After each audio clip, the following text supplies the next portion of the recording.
but I know parts of my family do where they go to church like every week. Mm-hmm. But I remember like the big thing with religion, like a couple years ago, the Pope came out saying that homosexuality wasn't a sin. Mm-hmm. And that was a very big thing in like Catholicism, just because that was completely different from what was thought before that. Yeah, absolutely. Where'd you grow up again, Trish? Maryland. Okay, I knew that. Anyone else? I'm Protestant, but I don't go to church so much. What Protestant branch? Christian. Okay. Anyone else? I grew up in a Southern Baptist church. Yeah? Was it fun? Yeah, it was fun. Loud? I love my pastor.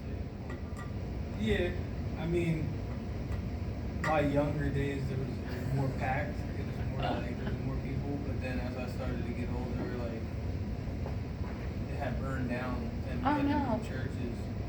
But I don't practice religion. Someone didn't burn it down, right? It was. I think they did investigate it. It was like the arsenal Oh no. in Easton. In Easton? Yeah. Oh. Nika? Catholic. You're Catholic? Okay. Cool. I went to Catholic school till 5th grade. I was born and raised Catholic, and then I had very angsty teenage years where I did not conform to a lot of the strict beliefs. And then when my mom got sick, actually, that was a really big game changer in my belief system, because she's probably the best human I've ever known in my life who practiced Catholicism to a T, and I couldn't wrap my head around why that happened. I have So, a family member that had something like that. He actually changed I think to Baptist because mhm. he didn't think God was Mhm. like something like Catholicism. Yeah, no, for sure. But I actually I shouldn't say strongly, but for the last few years, I've been doing a ton of research on Taoism, Confucianism, and Buddhism. Even some Muslim aspects of the religion are really beautiful, and I think Taoism is one that I really follow along with, and it sticks to me a little bit more closely. But yeah, I think it's important to be a good person, and I think it's important to believe in something.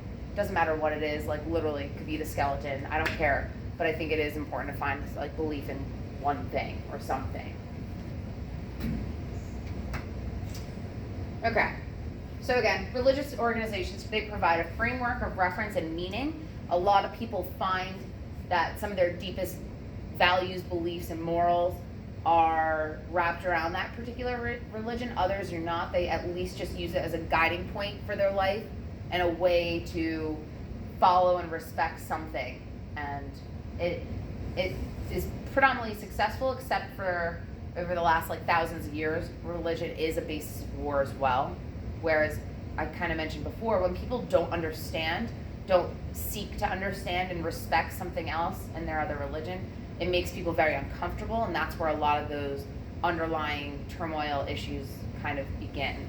So being open-minded and accepting people for what they believe in is some of the utmost important things that you can follow. Okay, so take-home points. Meaning of social locations such as race, gender, sexuality, they have evolved, and I think all of these things are going to continue evolving even further. But it's important for you to remain open-minded, remain respectful, and seek out understanding. Ask people. Ask them about their religion. Ask them about their beliefs, their sexuality, whatever it takes in order for you to provide better health care for that patient. Okay. All right, I know that was kind of rushed. I just didn't know when Dr. Waninger was going to get here, but I'm at least going to start the second lecture. I should be able to get it done in time, but anything that we don't finish, just read over, because these two PowerPoints are the last bit of information before your midterm, okay?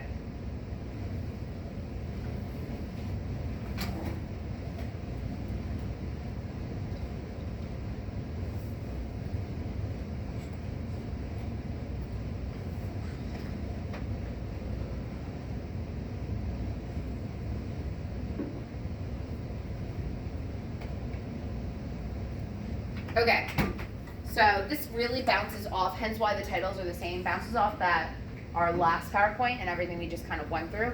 I'm not gonna sit and harp on culture again. We've done already so much, it's become really redundant. Unfortunately, that's just what the literature and the chapters tell us, and that's what I'm supposed to be informing you guys on. So I don't have to keep saying the same things over and over again. Okay, so we are going to begin going into different forms of views and perspective from yourself. So whiteness. Whiteness is a term, an actual term that is utilized. It demonstrates the power of white culture. And for so long, that's exactly what existed in America, was whiteness. People saw and felt that the white culture was the predominant culture, whereas we've seen in recent PowerPoints, that is changing. That is greatly changing very, very quickly. And because of this particular terminology and old statistics, that's how a lot of healthcare was formulated. We've created a lot of standardization around white culture and Caucasian ethnicity. Whereas now we need to learn to reshape that and reshape the way we think. Of course, that's important for other reasons, but just need to know this is the background of why, where it came from, and why. So generalization, stereotypes, and prejudices. Generalizing. Someone give me your own definition of what generalizing is. General. When people say someone from a certain race, they all look the same. Okay, very good. People who say that, let's say they all have darker skin tone, that they are all the exact same race, they are all the exact same ethnicity, and all the exact same culture. That is generalizing. You're grouping together people who have similarities, but it is not off of actual evidence and knowledge of the specific details. So that is important. We all, I think, honestly, everyone, they are guilty of generalizing. Maybe not as frequently some to others, but we as humans are totally guilty of doing that. It is used to process and simplify large amounts of information. It tends to be more convenient. Is the convenient way the best way all the time? No. Everyone said to be shaking no, for sure. It is totally not. When the information is not verified for accuracy, it becomes standardized. And all people in a given group, if we perceive all these characteristics of a given group, that's when the generalization turns into an actual stereotype. And that becomes extremely problematic. So someone give me an example of a stereotype. I'm not saying this is something you believe in, but something you may have heard before. White people can't jump. White people can't jump.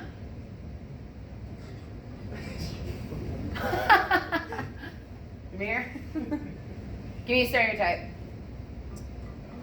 I mean, I was always stereotyped, you know, growing up on the street that I grew up on. They automatically, like, at least the police and, like, neighbors just automatically assumed that everybody was bad news. Okay. Because of stuff that happened around in that area. So, we automatically.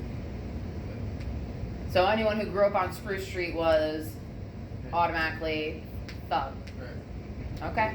Did you grow up on Spruce Street? Spruce? I don't know. I was pulling a street name out of my butt. I have no clue where you grew up.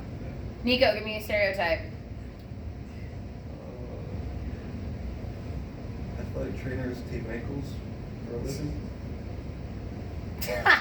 For a living. Okay, you have to add that segment in because I was going to say, yes, athletic trainers tape ankles for a living. Or athletic trainers are only there to tape ankles. Yeah. Okay, I'll take that. Trish?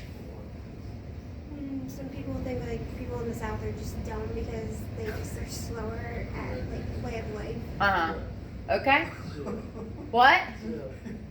Or racist or rednecks. Like, my girlfriend, she thinks, and she's never been to the South, and I used to live in the South. She's like, oh, redneck, you know, they're all rednecks, and they gotta be all racist. I wouldn't trust that shit. She's brown though, so you know she don't feel safe. She's brown? She's brown skin.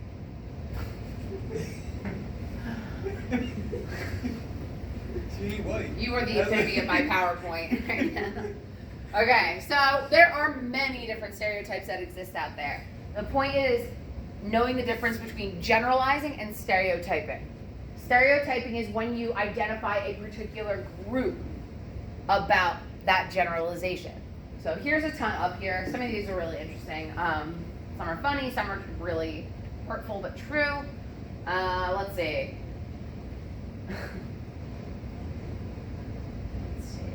Oh, I'm blonde, so I must be stupid. That's one of a very Jameer.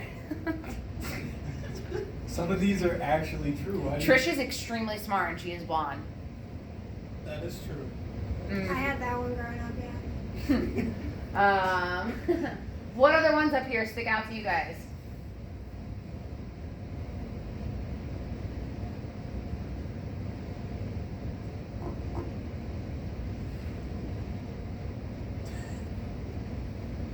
I'm not a virgin, so I must be easy.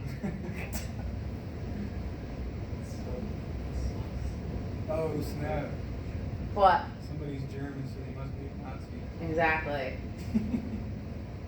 Exactly. But yeah, so you get the point between the difference between stereotyping and generalizing. I'm skinny, so I must be anorexic. I know that's a big one people get too.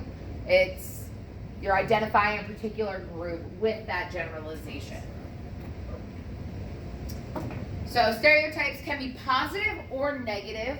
They are usually seen as more negative, and that usually will lead to an simplification in thinking about a particular ethnicity, group, religion, etc. So be aware of what you're saying, why you're saying it, and how you're saying it, and who's around you. Some people will take it more sensitively than others. Just be aware. So stereotyping a person denies his or her cultural and social reality, and it may dismiss the real problems that these people are facing.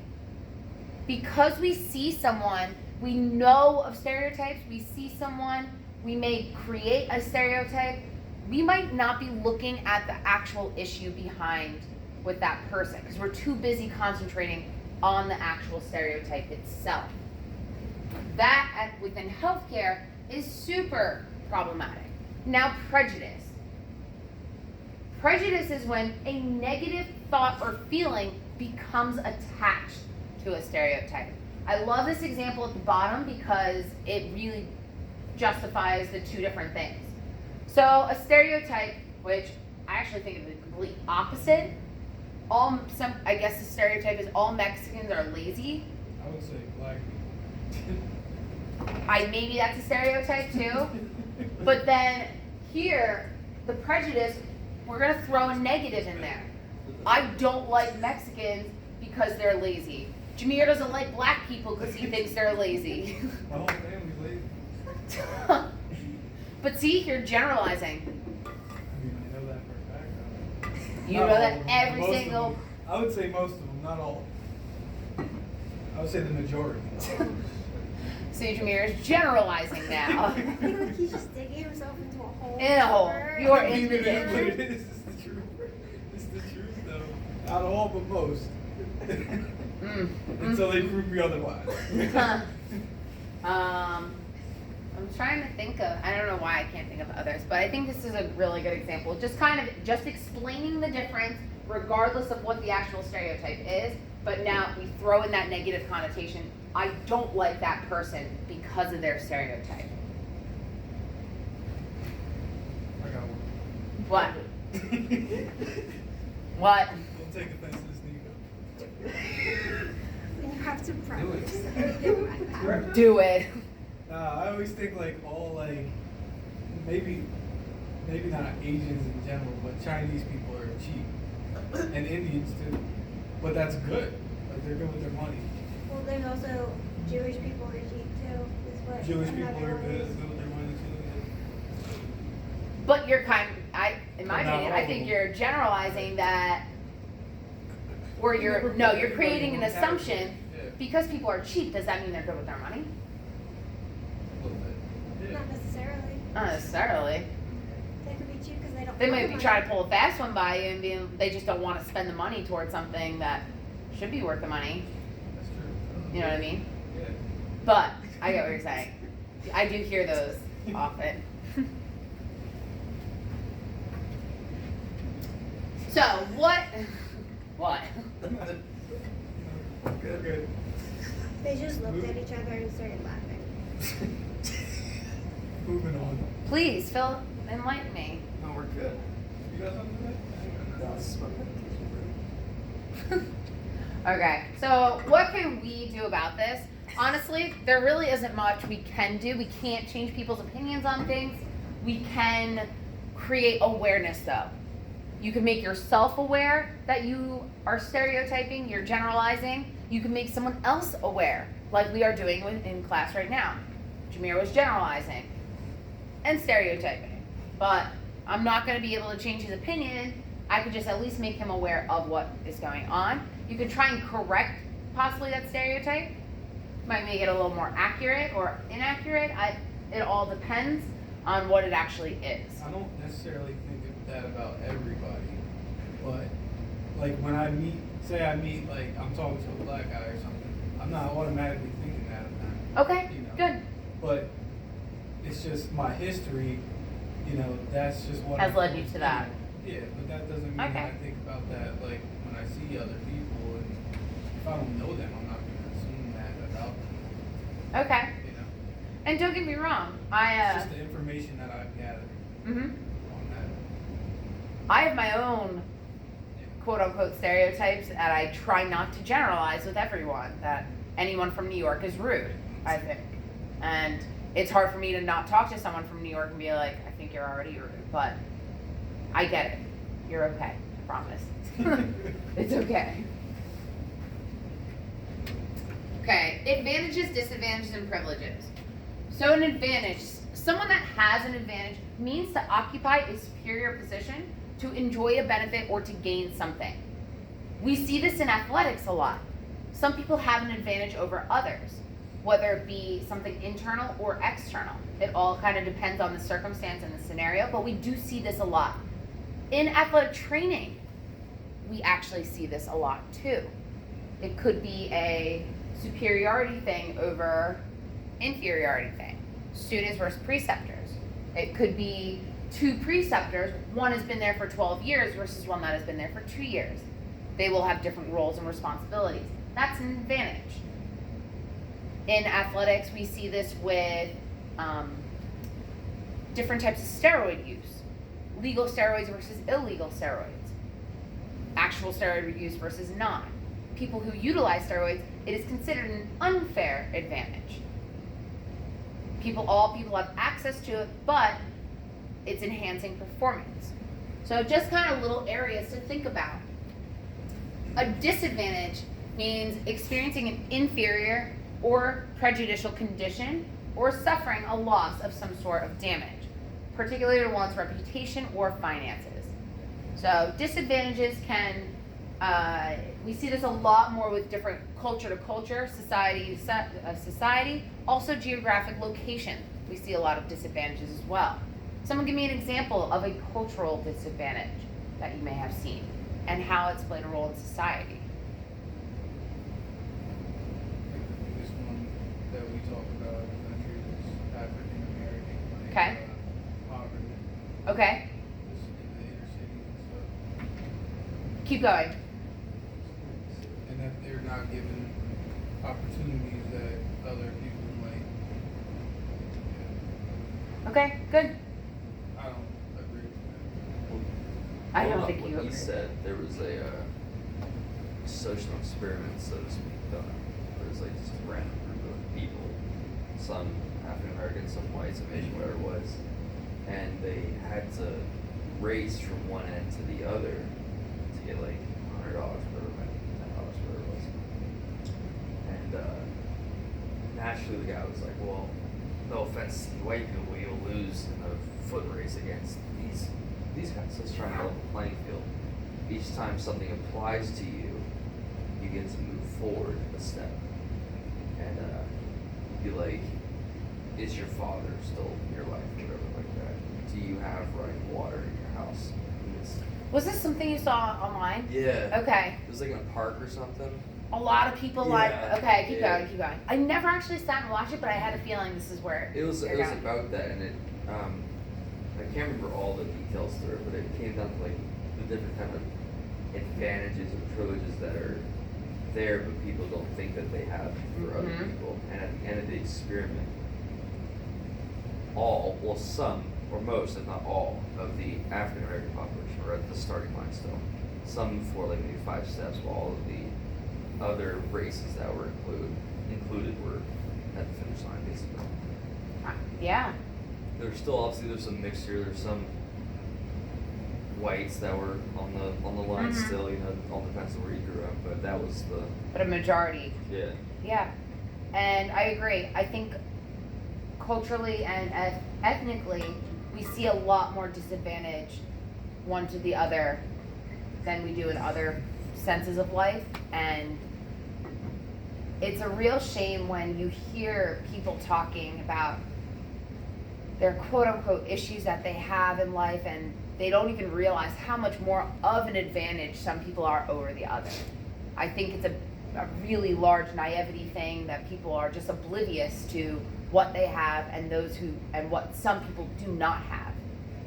That there really is people who are born with disadvantage after disadvantage after disadvantage without any control over it. So I believe that, like, so, yeah, there's things that you can't prevent or whatever, but, I mean, I grew up with my mom and, you know, a brother and a sister, so us 3. Mhm. She took care of us by herself. And there's, like, you know, and there's places that are, families that are worse off than that, but, and I know people that have come up from that, but people use it a lot of times as an excuse Mhm. for something. yeah, Because they're not willing to go the lengths that they need to go to get to where they need to go. absolutely.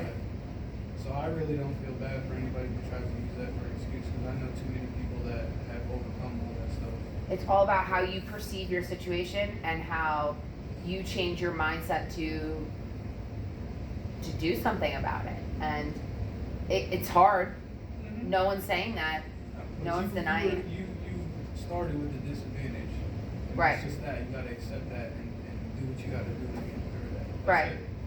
Mhm. Well, the one thing I dislike personally about any kind of situation like that is when I get attacked or made to feel guilty for having both my parents around, having Okay.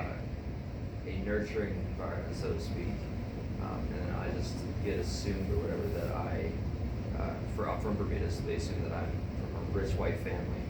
You know, my parents' marriage is happily ever after. It was Mhm. nothing but safe spaces and bubble gum, and it was anything, but that I'm not in the top. I'm in Bermuda. We're classified between middle and lower class. Okay. But because of when I came here, I'm like, I'm from Bermuda. I got both my parents still there, support of me. Oh, you must be up there. That's the one thing I can't say. Good. No, that's a really good perspective too. Anyone else?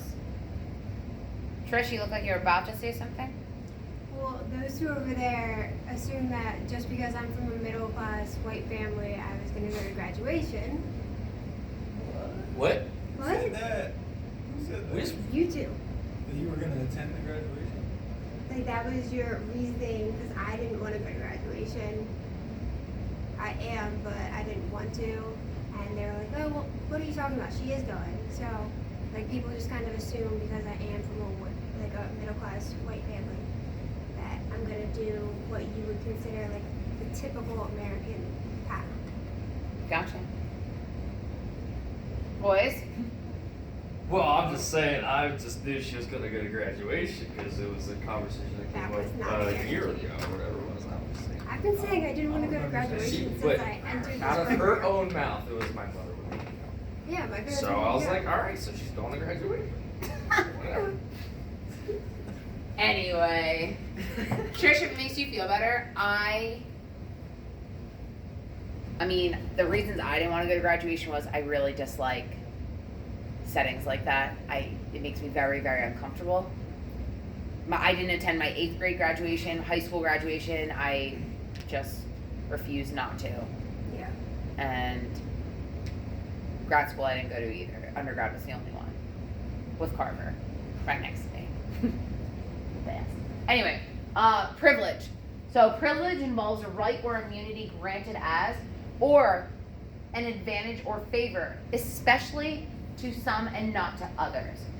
And that usually involves that particular group's characteristics. So privilege is an advantage due to your circumstances. Does that make sense compared to advantage itself? So an advantage overall is just having a one-up, whereas a privilege is an advantage due to a particular circumstance. Social groups are privileged or oppressed relative to group membership or perceived group membership. So some examples of having privilege and oppression is a gay middle-class man. That's a very common one that we see. The oppression comes from people who are homosexual are usually seen and are held within an oppressed society. Maybe not so much anymore, but at least for a period of time that was the case. But being middle class is a more privileged compared to others. So that's just an example of how social groups can have one or the other, if not both.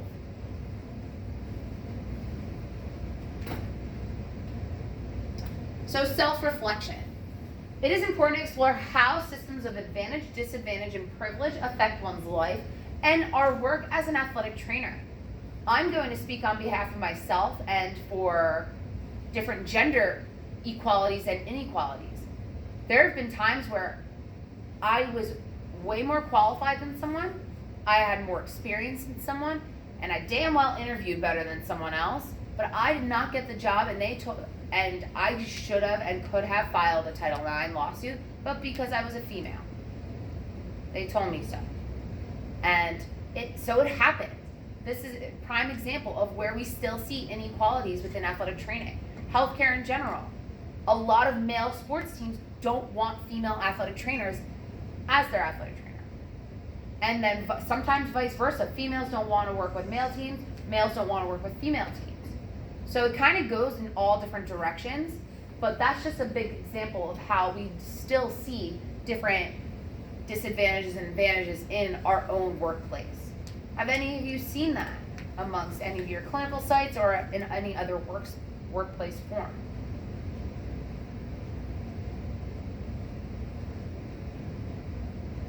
I know of some clinical sites within our program, it's become problematic and has required a lot of intervention where the preceptor has been extremely sexist, like with our students, like literally will not let female students touch any of the athletes at all, but lets the males do everything, regardless of their age.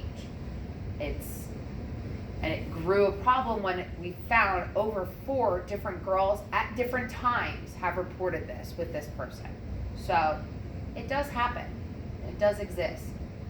You guys, not just you 4, but students in general, kind of open up your eyes a little bit more and try and recognize any particular patterns that you may not have realized before, because it does exist and it happens. Whether it be because of gender, sexuality, your religion, doesn't matter. Okay, so again, becoming more aware of your own environment. We're not gonna watch this, but on your own if you wanted to.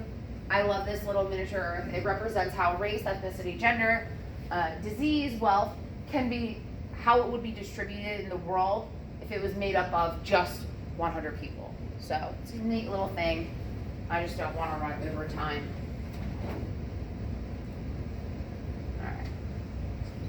And here's a geographic region of some serious stereotyping of different states. Some of these actually are really interesting. Rainy hipsters. Bars and serial killers, I like that one Where is that? Right above Texas. It's right next to Snow. Oh. Mhm. I put weirdos for Florida. Drunk lake people. I love that. Drunk lake. Because it's the Finger Lake, so there's a ton of wineries up there. Snow. Fabulous, unhappy people. Mexico-ish. Mm-hmm. Snooky. Ugh. Rough. Wow. Rough.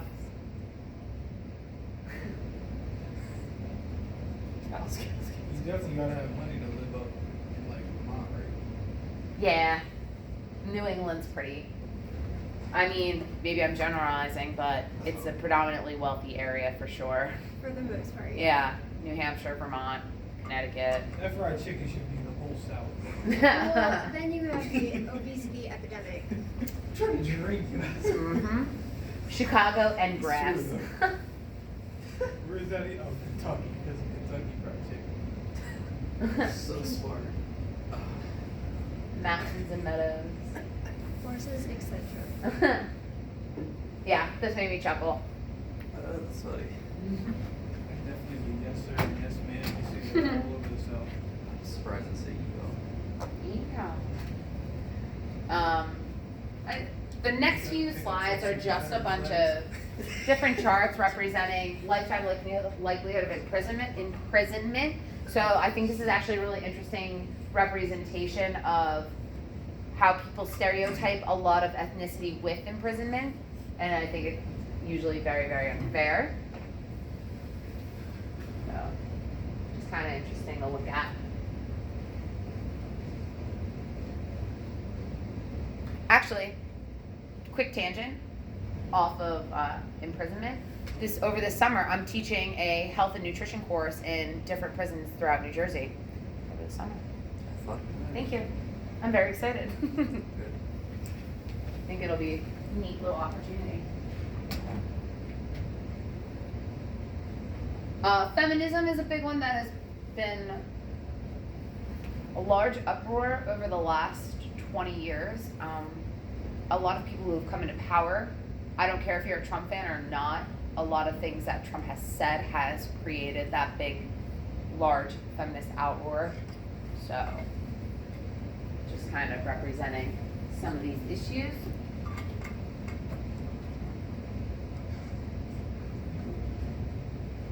I go to Kentucky. What? What did you say?